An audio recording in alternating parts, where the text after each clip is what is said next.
Всем привет! Вы на канале Dolls and Journey, и сегодня я хочу вам рассказать, как сделать кукольный камин из пенокартона. Должна признаться, что это мой первый опыт работы с этим материалом, и это оказалось совсем несложно, так что я уверена, у вас обязательно тоже получится. Для этого вам потребуется около 2 часов свободного времени и немного усидчивости.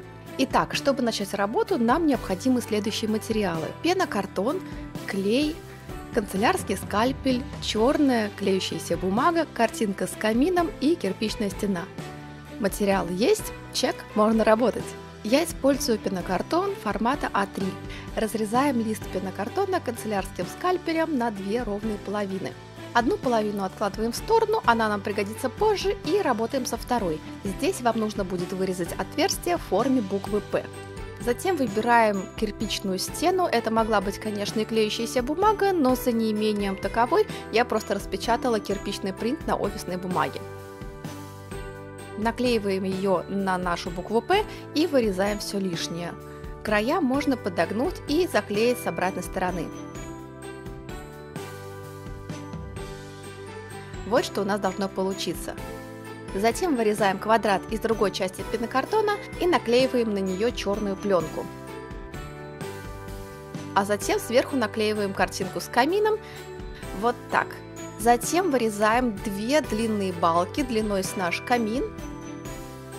И на каждую из них приклеиваем по кусочку черной пленки и закрепляем балки так, чтобы черные стороны смотрели вовнутрь. Затем приклеиваем наш квадрат с камином. Для этого я использовала жидкий клей. Вот что у нас в итоге получилось. Дальше вырезаем 2 балки шириной в наш камин, соединяем их таким образом и закрепляем бока кусочками пенокартона. Должно получиться что-то вроде диванчика. Все это склеиваем жидким клеем и в конце обклеиваем эту конструкцию кирпичным принтом по внешней стороне. Дальше приклеиваем эту часть к основному камину вот с этих 2 сторон. И вот что у нас в итоге получилось. Здесь должно быть вот такое вот отверстие. Для чего оно нужно, я расскажу вам позже. Итак, половина работы уже сделана, теперь будем украшать камин. Я приготовила 4 балки и наклеила их обычным клеящим карандашом, вот так, как на видео. Затем я вырезала балки поуже и наклеила их вторым слоем на первые балки. Вот как красиво у нас получилось. Следующим этапом я нарезала небольшие кирпичики из пенокартона и наклеила их на верхнюю балку камина. И в завершении с помощью жидкого клея мы прикрепляем полочку, которую вы можете потом украсить по своему усмотрению. Итак, наш камин готов. Теперь я расскажу, зачем нужно было то самое отверстие.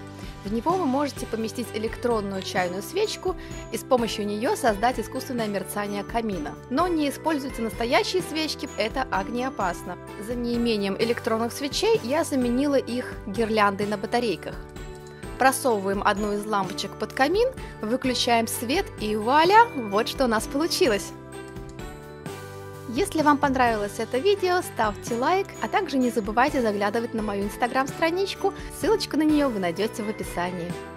А я желаю вам уютного зимнего вечера и до следующей недели. Пока-пока!